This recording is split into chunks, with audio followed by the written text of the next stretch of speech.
ദൈവ തിരുനാമത്തിന് മഹത്വമുണ്ടാകട്ടെ. ഈ പുതുവർഷത്തിൽ എൻ്റെ എല്ലാ മാന്യ പ്രേക്ഷകർക്കും പുതുവത്സര ആശംസകൾ നേരുന്നു. എല്ലാവരെയും ദൈവം ധാരാളമായി ഈ വർഷത്തെ അനുഗ്രഹിക്കും. ഈ പുതുവർഷം എല്ലാവർക്കും അനുഗ്രഹത്തിൻ്റെ വർഷമായിരിക്കും. വിശ്വസിച്ചുകൊണ്ട് ദൈവത്തിന് മഹത്വം കൊടുക്കുക. വിശ്വാസത്താൽ ദൈവത്തെ മഹത്വപ്പെടുത്താൻ കഴിയട്ടെ. ഇന്നത്തെ ദൈവവചന ചിന്തയ്ക്കായിട്ട് എബ്രായ ലേഖനം 11-ാം അധ്യായത്തിൻ്റെ 1-ാമത്തെ വാക്യമാണ്. വിശ്വാസം എന്നതോ ആശിക്കുന്നതിൻ്റെ ഉറപ്പും കാണാത്ത കാര്യങ്ങളുടെ നിശ്ചയവുമാകുന്നു.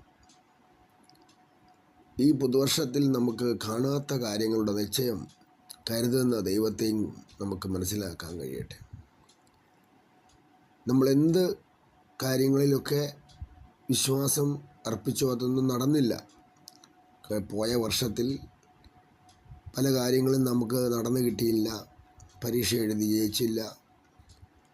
അതുപോലെ തന്നെ കുടുംബജീവിതത്തിൽ ഒരു കുഞ്ഞുണ്ടാകണമെന്ന് ആഗ്രഹിച്ചു, കിട്ടിയില്ല.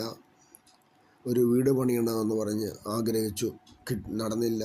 അങ്ങനെ പല കാര്യങ്ങളിലും നടക്കാത്തതുണ്ട്. എങ്കിലും സ്വർഗത്തിലെ ദൈവത്തിനൊരു സമയമുണ്ടല്ലോ. ആ സമയത്ത് ദൈവം അതെല്ലാം നന്നായി ചെയ്തു തരും. കാണാത്ത കാര്യങ്ങളുടെ നിശ്ചയം, നമുക്കൊരു നിശ്ചയം ഉണ്ടായിരിക്കണം. ദൈവം പ്രവർത്തിക്കും.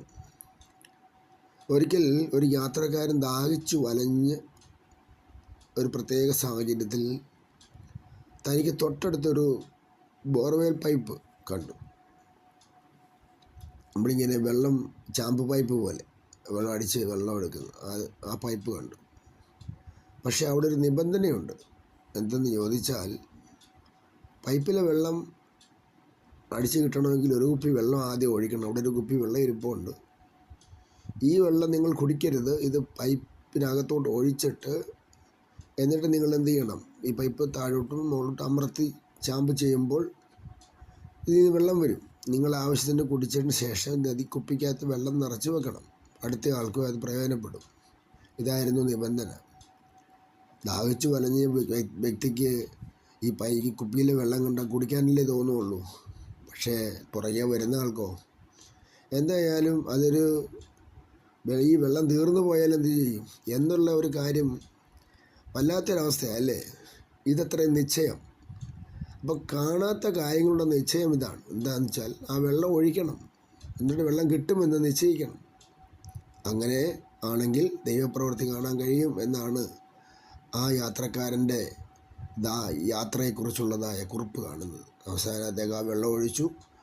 ആ പൈപ്പ് ചാമ്പി വെള്ളം ഇഷ്ടം പോലെ വന്നു. അദ്ദേഹം മുഖം കഴുകി കുടിച്ചു തൃപ്തനായി. കൈയും കാലിലുമൊക്കെ കഴുകി കുപ്പിയിൽ വെള്ളവും പിടിച്ച് അവിടെ വെച്ചു. അപ്പോൾ നിബന്ധന പാലിച്ചപ്പോൾ ദൈവപ്രവൃത്തി കാണാൻ കഴിഞ്ഞു. ആമേൻ. അപ്പോൾ ഈ മനുഷ്യൻ്റെ ജീവിതത്തിൽ അതൊരു വല്ലാത്തൊരു അവസ്ഥയായിരുന്നു. അദ്ദേഹം കുറിച്ചിരിക്കുന്നു, കാണാത്ത കാര്യങ്ങളെ നിശ്ചയമായിട്ടും വിശ്വാസത്താൽ കാണുന്നെങ്കിൽ ദൈവപ്രവൃത്തി കാണാൻ കഴിയും. അതുപോലെ തന്നെയല്ലേ യെഹെസ്കേലിനോട് ചോദിച്ചത്, മനുഷ്യപുത്ര ഈ അസ്ഥികൾ ജീവിക്കുമോ? 3-ാമത്തെ വാക്യം അല്ലേ. അപ്പം മനുഷ്യപുത്ര ഈ അസ്ഥികൾ ജീവിക്കുമോ? എന്താണ് യെഹെസ്കേലിന് മറുപടി? ദൈവമേ നീ അറിയുന്നു എന്ന് പറഞ്ഞിട്ട് ദൈവം പറയുന്ന കാര്യങ്ങൾ നിബന്ധനകളാട്ടോ. നിബന്ധനകൾ വെള്ളം കുടിക്കുന്ന ആടെക്കുറിച്ചുള്ള നിബന്ധന ഉണ്ടായിരുന്നത് പോലൊരു നിബന്ധനയാണ്. ഇപ്പം ദൈവം പറഞ്ഞത് എന്താണെന്ന് ചോദിച്ചാൽ, പറഞ്ഞുകൊണ്ടിരിക്കുക, ചെയ്തുകൊണ്ടിരിക്കുക. കാണാത്ത കാര്യങ്ങളുടെ നിശ്ചയം അവിടെ വെളിപ്പെടും. അവിടെ വെളിപ്പെട്ടപ്പോൾ അദ്ദേഹം പറഞ്ഞുകൊണ്ടിരുന്ന് പ്രവചിച്ചു കൊണ്ടേയിരുന്നു. നോക്കിയപ്പോൾ അസ്ഥിയോട് ചേരുന്നു. ദൈവപ്രവൃത്തി കണ്ടു. ഒരു സൈന്യമായി നിവർന്നു നിൽക്കുന്നു. ഹല്ലേലൂയ. അത് ഈ വർഷത്തിൽ നമ്മുടെ ജീവിതത്തിൽ ദൈവപ്രവൃത്തി വെളിപ്പെടും. ദൈവനാമം മഹത്വപ്പെടും. അബ്രഹാമിനോട് ദൈവത്തിൻ്റെ ദൂതെന്തായിരുന്നു? നിൻ്റെ മകനെ ഹോമയാഗം അർപ്പിക്കുക എന്നതായിരുന്നു. അതെ, അങ്ങനെ തൻ്റെ മകനെ ഒരുപടി ആ ദൈവസന്നിധി ദൈവത്തിൻ്റെ ആലോചന ഏറ്റുകൊണ്ട് പോയി. അപ്പന് മകനും കൂടെ പോവുകയാണ്. മകനൊരു സംശയം, അപ്പോൾ എല്ലാം ഉണ്ടല്ലോ, വിറകുണ്ട്, കത്തിയുണ്ട്, തീയുണ്ട്, പക്ഷേ യാഗമൃഗം എവിടെ? അപ്പോൾ ദൈവത്തിൻ്റെ ദാസനായ അബ്രഹാമിൻ്റെ മറുപടി മകനോട്, മകനെ അത് യഹോവ നോക്കിക്കൊള്ളും, അത് യഹോവ കരുതിക്കൊള്ളും എന്ന് പാർത്ത് യഹോവ ഇരേ അല്ലേ. യഹോവ ഇരേ കരുതിക്കൊള്ളും. ആമേൻ. അങ്ങനെ അബ്രഹാം വിശ്വസിച്ച് എന്താണ് വിശ്വസിച്ചത്? എൻ്റെ മകൻ ഹോമയാഗത്തിൽ അവൻ ദഹിച്ച് എല്ലാം ഒരുപിടി ചാരമായി മാറി. ആ ഒരുപിടി ചാരത്തിൽ നിന്നും എൻ്റെ മകൻ ഇസഹാക്കിനെ തരുവാൻ ഈ ദൈവത്തിന് കഴിയും. അതാണ് ദൈവം. അങ്ങനെ വിശ്വസിച്ചുകൊണ്ട് അതേ കാണാത്ത കാര്യങ്ങളുടെ നിശ്ചയമായെന്ന പോലെ ദൈവത്തിൻ്റെ സന്നിധിയിൽ സമർപ്പിച്ചപ്പോൾ ദൈവം തൻ്റെ മകന് വേണ്ടി പ്രവർത്തിപ്പാൻ ഇടയായി തീർന്നു. എങ്ങനെയെന്ന് നമുക്കറിയാം.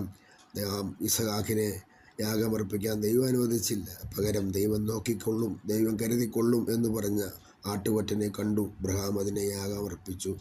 മകനെയും അബ്രഹാമിനെയും അനുഗ്രഹിച്ച് സർവശക്തനായ ദൈവം അവരെ മടക്കി കൊണ്ടുവരുവാൻ ഇടയാക്കി തീർത്തതുപോലെ കാണാത്ത കാര്യങ്ങളുടെ നിശ്ചയം നമ്മുടെ ജീവിതത്തിൽ ഉണ്ടാകും. ദൈവപ്രവൃത്തി വെളിപ്പെടും. കർത്താവ് പറഞ്ഞു, യോഹന്നാൻ്റെ സുവിശേഷം 2-ാം അധ്യായം 7-ാമത്തെ വാക്യത്തിൽ, ഈ കൽപാത്രങ്ങളിൽ വെള്ളം നിറപ്പിൻ എന്ന് കർത്താവ് അവരോട്. അവർ വക്കോളവും നിറച്ചു. കോരി വിരുന്ന് വാഴിക കൊണ്ട് കൊടുപ്പിൻ എന്ന് പറഞ്ഞു.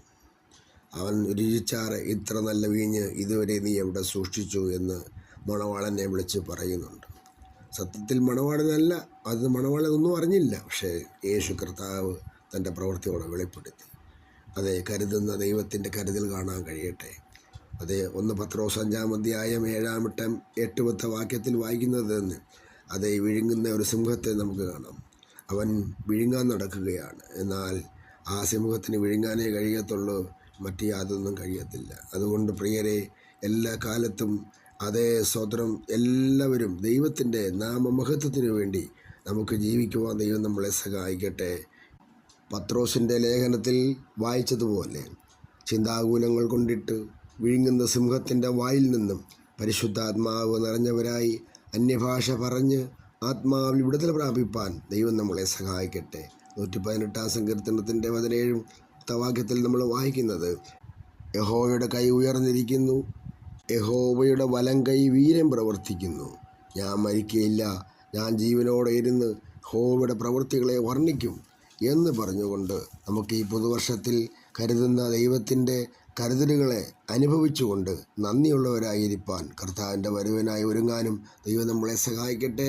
ഈ തിരുവചനം നമുക്ക് ഓരോരുത്തർക്കും അനുഗ്രഹിച്ചു തന്ന ദൈവത്തിന് നന്ദി പറഞ്ഞു ഈ പുതുവർഷത്തെ കർത്താവിൻ്റെ സന്നദ്ധിയിൽ വരവേറ്റ് ജീവിച്ചിരിപ്പാൻ കൃപ തന്ന് ആയുസ്സും ആരോഗ്യം തന്നതിന് മഹത്വം കൊടുത്തുകൊണ്ട് കണ്ണുകളെ അടച്ച് പ്രാർത്ഥിക്കാൻ. പരിശുദ്ധ പിതാവേ, അങ്ങയുടെ മാറ്റമില്ലാത്ത തിരുവചനം ഞങ്ങൾക്ക് അനുഗ്രഹിച്ചു തന്നതിന് സ്തോത്രം. നാമത്തെ മഹത്വപ്പെടുത്തി ഞങ്ങളെ സഹായിക്കണം, കൃപ കൊടുക്കണം. യേശു ക്രിസ്തുവിൻ നാമത്തിൽ തന്നെ, ആമേൻ.